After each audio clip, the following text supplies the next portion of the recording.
Jadi di matamu semua yang aku lakukan padamu akhir-akhir ini gak ada artinya sama sekali. Suara Davin terdengar serak.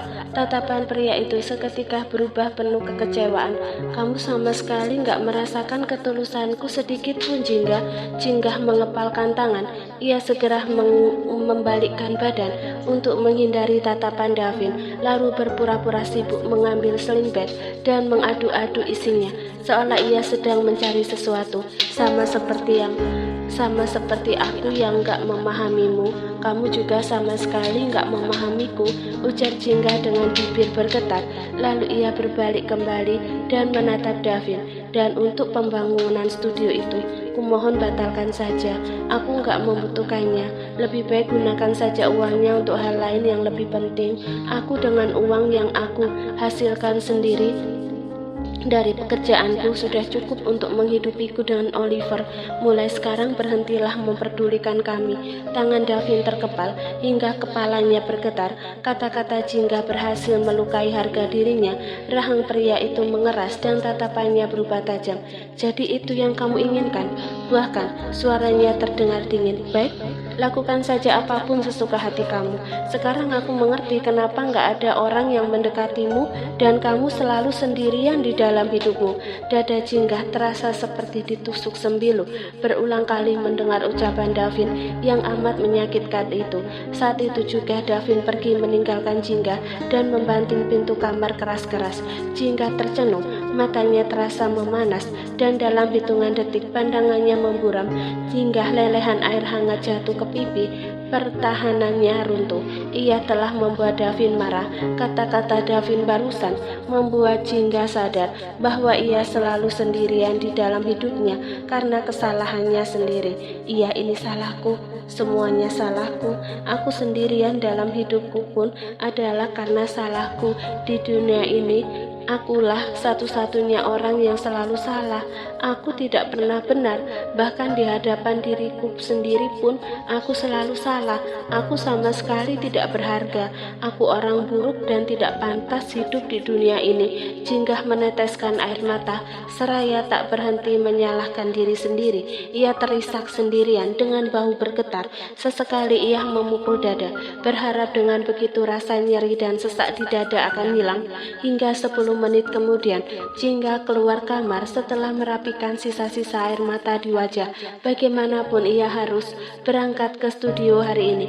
Ia tidak melihat kehadiran Davin di seisi ruang tengah dan meja makan. Pria itu sepertinya pergi tanpa sempat menyantap sarapannya. Saat Jingga sedang melamun menatap meja makan, Dodi masuk dan membuyarkan lamunannya. Bu Jingga, mari saya antar.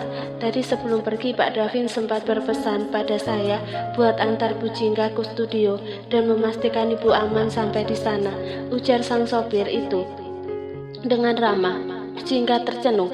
Jadi Davin benar-benar sudah pergi meninggalkannya. Kenapa sekarang Jingga harus merasa kecewa? Jingga duduk sendirian di rooftop Madhava Studio siang ini. Bekal makan siangnya sudah mulai dingin. Ia tak memiliki selera makan.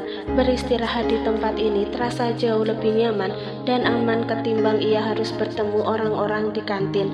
Saat berbaur dengan mereka, yang Jingga dapati hanya tatapan aneh dari orang-orang yang hampir semuanya tahu mengenai berita tentang insiden malam itu. Kalau makanannya dipandangi terus, perut kamu gak akan bakalan kenyang. Khalil tiba-tiba datang, tiba-tiba duduk di samping Jingga. Keduanya menduduki kursi panjang yang terbuat dari beton. Jingga terkejut dengan kehadiran Khalil. Ia menoleh pada pria itu dengan tatapan penuh tanya. Kenapa kamu tahu aku di sini? Memangnya siapa yang kesini karena kamu? Aku memang sengaja ingin duduk di sini kok. Itu aku pikir. Jingga berdeham dan merasa malu karena terlalu percaya diri. Tawa Khalil seketika terdengar berderai di udara. Aku bercanda, ucapnya sambil menatap sepasang mata Jingga yang sendu. Aku kesini memang untuk menemui kamu. aku tahu dari Pak Herwan. Katanya waktu tadi dia lagi bersih-bersih, dia lihat kamu naik ke sini. Jingga tertegun. Satu-satunya orang yang bersikap terbuka pada Jingga di studio ini hanyalah Khalil. Tatapan Jingga kini tertuju pada gedung tinggi di samping Madava Studio yang nampak di hadapan mereka. Kamu pasti sudah mendengar berita itu. Kenapa masih mau menemani aku? Memangnya ada yang bilang ya kalau kamu nggak boleh ditemani. Khalil menoleh menatap Jingga. Jingga menggeleng. Nggak ada, tapi aku pikir orang yang sedang terkena skandal nggak boleh didekati, itu akan merugikan. Aku nggak percaya. Apa? Pandangan Jingga beralih pada Khalil dengan penuh pertanyaan. Khalil tersenyum kecil. Aku nggak percaya sama berita itu dibanding mereka. Aku lebih percaya sama kamu. Mata Jingga seketika berkaca-kaca mendengarnya. Ia pikir di dunia ini tidak akan ada orang yang mempercayainya, tetapi Khalil percaya. Air mata Jingga kembali terjatuh. Di hadapan Khalil ia bisa menunjukkan perasaannya yang sebenarnya. Hatinya terluka dan Jingga menumpahkan rasa sakitnya melalui tangisan itu. Tanpa berkata apapun, Khalil menatap Jingga dengan tatapan sulit diartikan. Ada perasaan terluka yang tergambar dalam sorot mata Khalil. Ia kemudian menarik Jingga ke dalam pelukannya dan berusaha menenangkan wanita itu. Kapanpun Khalil siap memberikan bahunya untuk Jingga, meski ia tidak bisa memiliki wanita ini. Sore harinya, Jingga merapikan meja dan bersiap untuk pulang. Ia menunggu sampai pukul 16.30. Pada waktu itu, para karyawan sudah berangsur berkurang, sehingga Jingga tidak perlu berpapasan dengan banyak orang. Jingga mengecek ponsel, tidak ada pesan ataupun panggilan dari Davin yang memberitahukan bahwa dia sudah sampai di parkiran. Ia menghela nafas panjang dan memasukkan kembali ponsel ke dalam tas, lalu keluar dari ruangannya. Setibanya di depan lobi, Dodi tiba-tiba menghampirinya, yang membuat hati Jingga tiba-tiba diserang perasaan kecewa. Bukan Davin yang menjemputnya. Selamat sore, Bu. Pak Davin gak bisa jemput Bu Jingga, jadi Ibu pulang bersama saya. Jingga mengangguk. Baik. Jingga tidak mengerti mengapa ia bisa kecewa pada luka yang Davin torehkan di hatinya cukup dalam, tapi ia masih berharap Davin menjemputnya. Jingga duduk di kursi belakang dan menatap pemandangan gedung-gedung yang mereka lewati. Ia yakin Davin masih marah kepadanya gara-gara ucapannya yang membuat harga diri Davin terluka tadi pagi. Pak Dodi, kita mampir dulu ke minimarket ya. Siap, Bu. Sesampainya di minimarket beberapa menit kemudian, Jingga membeli popok susu formula dan snack untuk Oliver. Saat ia mengantri di kasir, orang-orang yang ada di sekitarnya menatapnya dengan tatapan penuh selidik, membuat Jingga tidak nyaman. Orang-orang itu menatap Jingga dan televisi di dinding bergantian, seolah-olah mereka sedang mencocokkan wajah Jingga dengan seseorang di televisi. Dan Jingga terhenyak ketika ia mendongak dan melihat rekaman videonya yang mendorong Chelsea muncul di televisi. Sekarang Jingga mengerti kenapa orang-orang menatapnya. Jingga menunduk menahan malu. Lalu tiba gilirannya untuk membayar. Ia mengeluarkan kartu hitam dari dompet, tapi saat teringat dengan ucapan Chelsea kala itu, ia memasukkan kembali kartu pemberian Davin tersebut, lalu menyerahkan kartu debit pemiliknya pada kasir. Sesaat setelah Jingga membuka pintu keluar, ia sempat mendengar orang-orang di belakangnya membicarakan dirinya dan kasus tersebut. Jingga mengepalkan tangan dan bergegas pergi, namun seseorang tiba-tiba menabraknya, membuat Jingga terjatuh ke lantai dan kantong belanjaannya ikut terjatuh. Dodi segera menghampirinya. Maaf, saya nggak sengaja. Kamu nggak apa-apa, mari saya bantu. Suara itu. Jingga seketika diam kala mendengar suara wanita yang barusan berbicara. Ia merasa sangat hafal dengan suaranya. Dengan penuh ketakutan dan kekhawatiran, kepala Jingga perlahan mendongak, dan seketika itu juga wajah Jingga berubah memucat kala melihat siapa yang berdiri di hadapannya. Dengan gugup, Jingga menatap ibunya yang tengah duduk di hadapannya. Perasaan Jingga campur aduk. Ia merasa rindu tapi takut untuk berhadapan dengannya.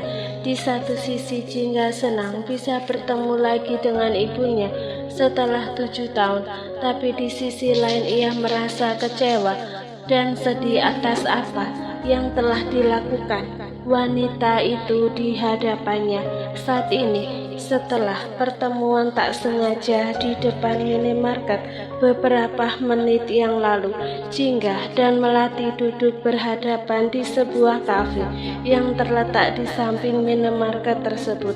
2 gelas minuman menemani mereka di atas meja. "Bagaimana kabarmu?" tanya Melati setelah cukup lama. Mereka terdiam, matanya mengamati Jingga. "Aku baik-baik saja." Jingga mengusapkan telapak tangannya yang berkeringat dingin pada roknya. Mama juga apa kabar?" Melati menghela nafas panjang. "Nggak ada orang yang baik-baik saja di dunia ini. Kebahagiaan sepertinya malas bertemu dengan kita." Kening Jingga berkerut bingung. Kata-kata Melati terdengar ambigu. Mungkinkah selama ini Melati tidak bahagia? Jingga memperhatikan penampilan ibunya yang tampak modis. Ia pernah mendengar bahwa ibunya itu menikah lagi dengan seorang pejabat daerah. Tapi orang yang melihat Mama akan mengira kalau Mama baik-baik saja dan hidup bahagia, ucap Jingga dengan bibir sedikit bergetar. Matanya tak bisa berbohong saat ia menatap Melati bahwa Jingga merindukan wanita itu. Memang seharusnya begitu, orang lain gak boleh melihat kelemahan kita. Melati mengeluarkan rokok dan korek dari dalam tasnya. Saat kelemahan kita diumbar, yang akan kita dapatkan cuma 2. Tatapan iba seolah-olah kita ini menyedihkan, dan tatapan penuh cibiran seolah-olah mereka senang dengan penderitaan yang kita alami. Jingga menghela nafas pelan. Ia tidak berani menyimpulkan kalau kehidupan Melati selama ini tidak bahagia. Ia lantas menyeruput minumannya dengan perlahan untuk menghindari perasaan canggung yang menyelimuti mereka. "Sejak kapan Mama merokok?" Melati mengebulkan asap dari mulutnya. Jingga tidak suka asap rokok. Ia ingin batuk tapi sekuat tenaga menahannya. Ia tak mau membuat Melati tersinggung. Sekarang ia mengerti kenapa tadi Melati memilih meja di area outdoor. "Lupa kapan tepatnya. Kamu nggak masalah dengan asap rokok kan?" Enggak apa-apa." Jingga buru-buru menyangga. "Aku baik-baik saja dengan asap rokok." Dustanya. Melati mengangguk. "Ngomong-ngomong, Pelangi bilang kamu dinikahi laki-laki kaya raya dan kakimu." Mama cukup terkejut melihat kakimu nggak pincang lagi. Dada Jingga seketika berdenyut nyeri kala mendengar kata pincang dari mulut ibunya. Sama menyakitkannya dengan saat Pelangi yang mengatakannya tempo hari. "Suamiku membawa aku berobat ke Roma." Wajah Davin seketika terbayang di benak Jingga. Berkat dia, aku bisa merasakan lagi gimana rasanya berjalan dengan normal. Seketika tawa Melati terdengar menggema di udara. Ternyata anak yang dulu kukira menjadi pembawa sial ini punya nasib yang bagus, gumamnya pada diri sendiri yang tidak begitu terdengar oleh Jingga karena pada saat yang sama mobil pemadam kebakaran melintas di jalan membuat berisik di sekitar mereka. Keduanya sama-sama terdiam. Jingga gugup dan sibuk mengaduk minumannya. Melati asyik dengan rokoknya. Sejujurnya Jingga sedang menunggu kata-kata rindu terucap dari mulut ibunya, seperti yang biasa dikatakan orang tua kebanyakan pada anak mereka setelah lama tidak berjumpa. Namun Jingga tak kunjung mendengarnya dari Melati. Harapan Jingga seketika pupus dan ia kecewa. "Aku sudah punya anak, dia laki-laki dan baru berusia 2 tahun. Ucapan Jingga memecah keheningan di antara mereka. Dia pasti senang kalau bertemu Mama. Melati terdiam sesaat dan jawaban yang ia berikan hanya, Oh, Jingga tercenung dan ia semakin merasa kecewa dengan jawaban itu. Melati jelas tidak tertarik pada apapun tentang diri Jingga. Sebenarnya ada sesuatu yang ingin aku tanyakan ke Mama sejak dulu. Boleh aku menanyakannya sekarang? Tanyakan saja. Jingga mencengkeram kain roknya. Ia terdiam cukup lama sebelum kemudian ia memberanikan diri berkata, Aku ingin tahu dan aku mohon jawaban dari Mama adalah jawaban yang jujur. Cengkeraman tangan Jingga menguat. Kenapa dulu aku selalu diperlakukan gak adil dan kenapa Mama sama Ayah seperti gak pernah menginginkan kehadiranku? Tenggorokan Jingga tercekat. Lalu kenapa kalian meninggalkanku dan membiarkanku hidup menjadi sebatang kara sampai sekarang? Melati kembali diam sejenak, lalu membuang puntung rokok ke atas asbak. Kamu benar-benar ingin mendengar jawaban yang jujur? Dengan ragu Jingga mengangguk. Iya, jawabannya, meski takut dengan kejujuran, iya, akan ia dengar, tapi Jingga tak lagi bisa menahan rasa penasaran. Karena kehadiran kamu memang gak pernah kami inginkan. Apa? Jingga terhenyak. Pengakuan Melati bagai pukulan yang sangat keras menghantam dadanya. Apa yang Mama katakan? Jadi aku gak pernah diinginkan. Kamu hadir di saat Mama belum siap menikah. Melihat Melati menyesap rokok kedua. Mama sama sekali gak mencintai ayahmu, tapi karena kehadiran kamu, kami dipaksa menikah oleh orang tua kami dan membuat hidup Mama benar-benar berubah 180 derajat. Tubuh Jingga mendadak lemas. Dunia di sekitarnya terasa berhenti berputar. Jadi aku adalah anak di luar nikah, gumamnya dengan mata berkaca-kaca. Bibirnya pucat dan gemetar, dadanya terkoyak berdarah-darah. Melati tidak menjawab. Ia menarik nafas berat dan meneguk minumannya. Dan alasan kenapa kami meninggalkanmu saat kamu bekerja di kota ini, karena kami perlu hidup yang lebih baik. Tanpaku, kepalan tangan Jingga bergetar hebat. Apa menurut Mama jika ada aku di tengah-tengah kalian akan menderita? Bukan menderita, tapi kami kesulitan menghadapi ucapan orang-orang yang terus membicarakan fisikmu yang cacat, ujar Melati tanpa menunjukkan rasa bersalah sama sekali. Kamu mungkin gak mendengarnya, tapi kami yang ada di rumah harus mendengar ucapan menyakitkan dari mereka setiap hari, mengolok-olok kami dan mereka menyalahkan Mama karena gak becus menjaga anak sendiri. Lalu tiba-tiba ada laki-laki yang mengajak Mama menikah dan membawa kami keluar dari kota kecil yang memuakkan itu. Jingga merasakan nafasnya tertahan di kerongkongan, dadanya sesak, lututnya lemas dan ia tak yakin bisa berdiri tanpa membuatnya terjatuh. Keringat dingin mulai membanjiri tubuhnya. Kepalanya berat seakan-akan sedang menahan beban ribuan ton dan hampir meledak.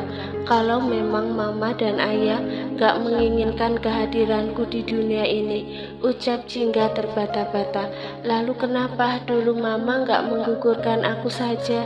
Kenapa kalian mempertahankan aku jika pada akhirnya aku diperlakukan gak adil? Air mata Jingga berjatuhan, nafasnya tersendat-sendat. Seandainya saja aku gak terlahir, aku gak akan pernah merasa sesakit ini. Ia memukul-mukul dadanya sendiri. Kenapa kamu menyalahkan Mama? Alih-alih merasa bersalah, Melati justru terlihat marah.